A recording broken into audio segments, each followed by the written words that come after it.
ஒரு படத்தினுடைய உரையாடல் இது. எல்லா கடவுளும் ஒன்று தானா அப்படின்னு கேட்டப்போ பதில் என்னவாக இருந்தது தெரியுமா?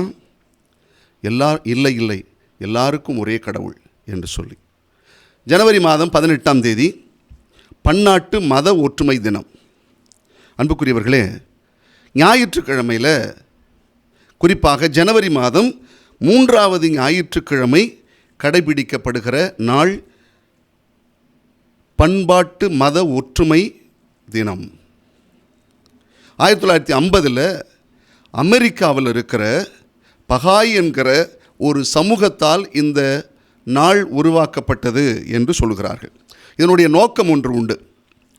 உலக மதங்களினுடைய ஒற்றுமையும் புரிந்து கொள்ளும் தன்மையும் சகிப்புத்தன்மையை ஊக்குவிப்பதற்குமாக இந்த நாள் தொடங்கப்பட்டது என்கிறார்கள்.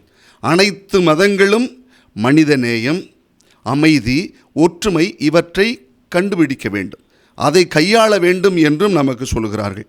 மத உரையாடல்கள் வேண்டும். ஒரு மதம் இன்னொரு மதத்தினரோடு சேர்ந்து நல் உரையாடலில் இருக்க வேண்டும். உலகம் சகோதரத்துவமாக இருக்க வேண்டும், மனித மதிப்பீடுகளை மதிக்க வேண்டும் என்று மதங்கள் போதிக்க வேண்டும் என்கிறதையும் சொல்கிறார்கள். அதோடு மட்டுமல்ல, இதை மத தலைவர்கள் நன்கு புரிந்திருக்க வேண்டும். பள்ளி கல்லூரிகளில் மத ஒற்றுமை பேணப்பட வேண்டும்.